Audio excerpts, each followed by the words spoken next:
Oke, kita ketemu lagi di kelas probabilitas dan statistik ya, pertemuan ketiga. Hari ini kita akan membahas tentang distribusi peluang. Nah, distribusi peluang itu seperti apa, terus nanti akan ada beberapa jenis distribusi peluang, jadi nanti ada kategori-kategori. Distribusi peluang ini berarti masih nyambung ke materi yang sebelumnya, yaitu tentang peluang. Oke, ini kurang lebih nanti di pertemuan 3 sampai 4 kita akan bahas seperti yang muncul di layar ini. Jadi ada yang namanya variabel acak, kemudian ada distribusi-distribusi, terus kemudian nanti jenis distribusi itu sendiri ada beberapa. Oke, kita langsung aja ya.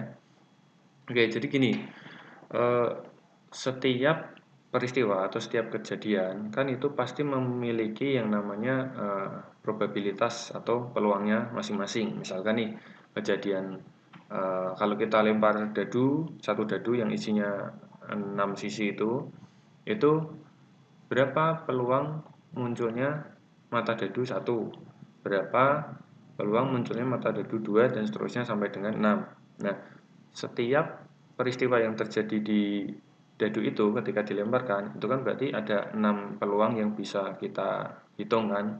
Nah, jadi semua peluang itu yang kita namakan dengan distribusi peluang. Jadi itu penyebaran peluang dari peluang mata dadu 1, mata dadu 2 sampai mata dadu 6 itu tuh seperti apa sih? Apakah mereka itu ketika kita lemparkan dadunya itu memiliki kemungkinan yang besarnya itu sama, misalkan nih 0,0 sekian.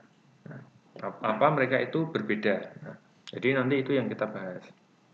Kemudian distribusi peluang itu adalah untuk menggambarkan suatu variabel acak di mana variabel acak itu nanti ketika kita menghitung peluang, nah jadi variabel acak itu nanti yang akan kita hitung. Jadi misalkan tadi sudah diketahui ada 6 peluang ya untuk mata dadu 1 sampai 6 kan. Nah, misalkan nih saya milih variabel acaknya yaitu mata dadu 3. Nah, jadi yang keluar berapa peluangnya keluar untuk si variabel acak ini atau si mata dadu 3 kayak gitu. Nah, terus yang bisa dilihat sama teman-teman di bawah itu distribusi peluang ya, itu bisa dituliskan dengan PX atau FX. Kalau saya sih prefer yang FX ya. Jadi teman-teman bisa lihat di bawah. Kalau saya biasanya prefer yang FX. Nah, itu kan karena kan kalau kita belajar matematika dasar kan distribusi itu kan kita bisa anggap sebagai fungsi juga. Gitu. Nah, terus secara garis besar distribusi itu ada 2, oke? Tergantung dari variabelnya yang akan kita hitung ya. Yang pertama itu adalah kalau variabelnya itu diskrit, maka peluangnya adalah peluang diskrit. Terus sebaliknya kalau variabelnya adalah variabel kontinu, maka distribusinya pasti juga distribusi kontinu. Nah, bedanya diskrit sama kontinu apa? Ini matematika dasar. Mungkin kalau teman-teman masih ingat pelajaran SMP atau SMA, bedanya apa? Ini di slide selanjutnya juga ada sih. Jadi secara singkat saja, kalau variabel diskrit itu adalah nilai di titik tertentu dalam suatu ruang interval. Misalkan nih ada interval min 5 sampai dengan plus 5. Nah, jadi kalau kita variabelnya diskrit, itu berarti adalah satu variabel di antara nilai minimal sama maksimum dari range-nya itu sendiri atau dari interval itu sendiri gitu. Nah, sementara kalau variabelnya itu kontinu, jadi ukuran percobaan yang mempunyai nilai untuk menempati seluruh titik dalam suatu interval. Jadi misalkan titiknya itu bisa saja dari titik sekian sampai dengan titik sekian. Nah, kayak gitu. Oke. Jadi kurang lebih kayak gitu ya. Terus kita ulang. Jadi variabel acak kalau di sini definisinya adalah itu merupakan suatu ukuran atau besaran yang merupakan hasil suatu percobaan yang kita lakukan atau kejadian yang terjadi itu secara acak atau untung-untungan. Jadi kalau misalkan kita lempar sebuah dadu, keluarnya berapa? Nah, itu kan untung-untungan. Ya kan? Oke, terus kalau misalkan Pak, misalkan saya ngelempar, terus dengan si Dava ngelempar, mungkin si Danet ngelempar, berarti variabel acaknya bisa beda-beda. Ya, jadi setiap orang ketika mereka menentukan variabel acaknya atau mendapatkan variabel acaknya bisa beda-beda, bisa untung-untungan gitu. Oke, ini masih konsep ya atau masih teori, jadi mungkin teman-teman belum ada bayangan kan. Nah, nanti kita lihat contoh yang lebih konkretnya seperti apa. Oke. Nah, sebelum ke contoh, yang pertama kita bahas peluang distribusi peluang diskrit ya. Jadi, nah ada syaratnya. Baik peluang diskrit maupun peluang kontinu itu pasti ada syaratnya. Kalau yang diskrit, yang pertama itu pasti fx atau distribusi peluang itu pasti nilainya adalah lebih dari sama dengan 0. Nggak mungkin kalau 0 atau nggak mungkin kalau di bawah 0 kan, namanya peluang kan pasti di antara 0 sampai 1 kan. Nah, jadi yang namanya distribusi peluang itu pasti nilainya lebih dari sama dengan 0. Kemudian syarat yang kedua, sigma dari Px atau sigma dari Fx itu sama dengan 1. Nah, maksudnya sigma ini apa? Kemarin kita udah mempelajari apa itu, kalau misalkan peluang A, B, C nanti kalau dijumlahkan nanti ketemu hasilnya sama dengan 1. Nah, sama. Ini kurang lebih seperti itu. Jadi kalau misalkan tadi ada mata dadu 1, 2, 3 sampai 6, itu ketika dijumlahkan untuk peluangnya berarti sama dengan 1 kan, gitu. Kalau kurang dari 1 kan nggak mungkin, berarti ada yang kelupaan mungkin untuk dihitung. Oke. Nah, kemudian yang terakhir, distribusi peluang diskrit itu bisa digambarkan dengan satu tabel, terus kemudian dua dengan grafik, yang ketiga bisa direpresentasikan dengan rumus matematis ya atau rumus persamaan, kayak yang contoh syarat nomor 1, 2 itu kan persamaan kayak gitu. Nah, oke, kita lanjut. Nah, contoh nih teman-teman. Kita diharuskan untuk menghitung distribusi peluang banyaknya sisi gambar bila sebuah uang logam dilempar 3 kali. Oke. Jadi kita harus mencari banyaknya sisi gambar bila sebuah uang logam dilempar 3 kali. Nah, jadi kita asumsikan uang logam itu ada dua sisi kan, sisi angka, sisi nominal atau sisi gambar. Oke. Kemudian uang logam itu dilempar 3 kali. Nah, berarti nanti kemungkinan yang terjadi seperti apa aja. Nah, kita bisa kita bisa membuat titik sampelnya. Nah, jadi pelemparan satu mata uang sebanyak 3 kali, di mana mata uang itu memiliki dua sisi, berarti titik sampelnya adalah 2 pangkat 3. Oke, 2 pangkat 3 berarti diambil dari 2 itu kan dari sisinya, ya kan, dari sisinya. Kemudian pangkat 3 itu diambil dari berapa kali kita melakukan eksperimen atau pelemparan itu. Nah, kan ketemu 8. Nah, benar nggak 8? Nah, kita buktikan. Coba kita tulis kombinasinya satu-satu. Oke.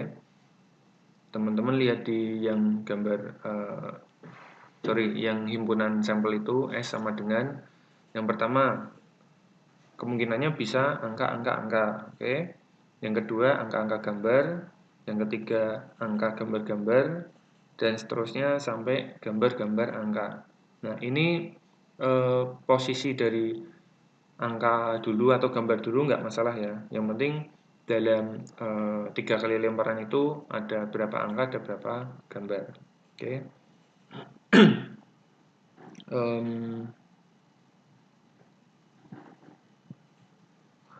Oke, saya ralat. Ini berpengaruh nih karena ini adalah permutasi ya. Jadi kalau nanti kalian bisa cari bedanya permutasi dan kombinasi apa. Nah, jadi kalau permutasi itu posisi dari gambar atau angka, posisi dari kemungkinan sisinya itu akan mempengaruhi. Oke, kita lanjut. Nah, terus secara matematis itu kita bisa tuliskan dengan seperti yang ada di layar ya, dengan kayak gini. Jadi X ini adalah nilai yang kita cari tadi, nilai yang dicari apa? Banyaknya sisi gambar bila sebuah uang logam. Oke, banyaknya sisi gambar. Jadi X di sini adalah banyaknya sisi gambar. Sedangkan 3 di sini adalah lemparan yang tadi kita lakukan. Nah, terus kita buat representasi matematisnya seperti ini. Oke. Nah, jadi kalau secara matematis fungsinya kita bisa tulis dengan cara seperti ini. Fx sama dengan ini. Terus dibagi dengan 8. 8 tadi apa? 8 tadi berarti jumlah sampelnya ya. Jumlah sampelnya ini kan. Nah, atau ini kalau kalian hitung harusnya 8. Ya. Oke. Nah, terus kita tadi disuruh untuk mencari banyaknya sisi gambar. Oke. Banyaknya sisi gambar. Berarti sisi gambar ketika kita melemparkan uang koin sebanyak 3 kali, kan kemungkinannya kan berarti ada gambarnya 0, berarti nggak ada gambarnya, atau gambarnya keluar 1 kali dalam 3 lembaran itu, atau gambarnya keluar 2 kali, atau 3-tiganya justru malah gambar. Nah, berarti X-nya atau yang kita cari itu kan ada 4, ya kan? Dari 0, 1, 2, sama 3. Oke. Nah, terus kita bisa buat tabelnya. Nah, untuk harga X yang sedang kita cari, ya kan? Tadi kan ada 0, 1, 2, dan 3. Nah, kemudian dari harga X itu kita tinggal masukkan aja, teman-teman. Tinggal masukkan, nanti kan ketemu efeknya itu sama dengan ketemu ini. Misalkan 1/8. Kok bisa 1/8? Tinggal dimasukkan aja. Ini harga X-nya, ini di sini tinggal memasukkan ke X-nya di sini. Nah, nanti kan ketemu. Jadi 1/8. Terus kalau harga X-nya adalah 1, nanti ketemunya 3/8. Harga X-nya 2 sama ketemunya 3/8 juga. Harga X-nya 3, ketemu fungsinya adalah 1/8. Nah, ini kalau kita coba cek, coba tes, kan hasilnya kan 8/8 alias sama dengan 1. Nah, berarti kan benar, oke, karena syaratnya sigma dari Px atau Fx untuk semua harga X itu adalah 1. Oke. Oke, nah, terus yang tadi kan tabel nih. Nah, bisa nggak dibuktikan dengan grafik? Bisa nih, kayak gini. Nah, ini sama sebenarnya ya. Kalau X-nya 1 tadi ketemunya 1/8. Kalau didesimalkan kan jadi sekian nih, ya kan? Jumlahnya sama dengan 1 juga.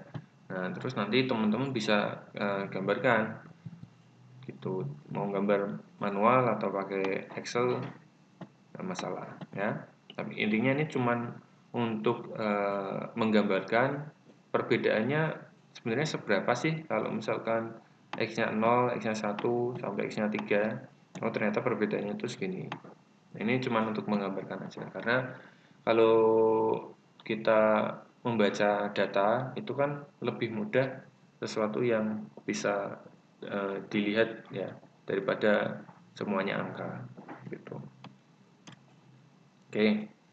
Nah, contoh 2 ini ya kurang lebih sama teman-teman. Jadi kalau ini soalnya adalah misalkan nih kita punya sebuah koin. Oke, ini sebuah koin ya dengan 2 sisi, gambar dan angka. Nah, ini sama kayak tadi berarti. Nah, tapi yang ini dilemparkan sebanyak 4 kali. Oke, sebanyak 4 kali berturut-turut. Hasil yang mungkin terjadi adalah misalkan X adalah jumlah sisi gambar, G yang muncul. Oke, ini masih sama ya, kita masih menghitung jumlah sisi gambar. Nilai X yang mungkin terjadi adalah 0 sampai 4. Ya benar, karena kan lemparan pertama sampai lemparan keempat bisa saja itu ada muncul 0 gambar, 1 gambar, 2 gambar, atau 4-4-nya gambar kan. Nah, kayak gitu. Terus kalau kita ingin gampang ya kita buat tabelnya. Misalkan untuk kalau X-nya 0 tuh kemungkinannya ada apa aja sih? Oh, berarti kan semua koin ini menampilkan angka-angka, ya kan? Terus kalau ada X-nya sama dengan 1, di mana X-nya ini tadi adalah gambar. Oke, kalau gambarnya sama dengan 1 berarti seperti apa? Oh, kayak gini. Ya. Oke, berarti ada 4, tulis 4. Kemudian kalau X-nya 2, berarti kan sama dengan itu G-nya 2. Nah, kalau G-nya 2 bisa seperti apa nih permutasinya ya kan? Oh, ada 6. Terus dan seterusnya sampai 1. Nah, ini kalau ini menghitung jumlahnya aja ya ini ya, yang ini. Ini belum menghitung peluangnya. Oke, nanti kan ketemu. Nah, ini sekarang kita hitung peluangnya. Oke. Ini sekali lagi saya ingatkan kalau di sini dia nulisnya PX, kalau saya lebih suka nulisnya FX ya. Jadi ini nggak masalah sih, sama aja. Oke. Nah, tadi untuk gambar yang jumlahnya 0, tadi kan ada 1 ya. Di sini coba lihat ya kan, 1 ini. Oke. 1/16, nanti ketemunya sekian. Terus gambarnya 1 itu berapa? Ketemu sekian, sekian, sekian, sampai kalau dijumlahkan menjadi 1 lagi. Nah, terus teman-teman bisa gambarkan dengan tabel untuk lebih mudah dibaca, kayak gini. Nah, kayak gitu. Oke. Terus ini halaman terakhir ini contoh lain lagi. Nanti silahkan teman-teman pahami sendiri untuk yang halaman 2 ini. Tapi sebenarnya ini gampang sih karena ini berdasarkan dari contoh-contoh yang sebelumnya. Nah, nanti kalau ada yang belum paham silahkan materi hari ini digunakan untuk diskusi, tanya jawab. Buat teman-teman yang bisa membantu jawab, nanti akan ada akumulasi poin tambahan ya. Untuk kalau misalkan teman-teman nanti nilainya kurang pas UTS, saya bisa tambahkan di situ. Oke, jadi kalau bisa teman-teman bantu jawab teman-teman yang kesulitan itu sangat-sangat bagus sih ya. Kita belajar bareng di sini. Oke, terima kasih teman-teman untuk perkuliahan hari ini saya cukupkan dulu sampai di sini. Kalau ada pertanyaan langsung aja silakan ditanya dan jawab di forum ya. Terima kasih, saya tutup. Wassalamualaikum warahmatullahi wabarakatuh.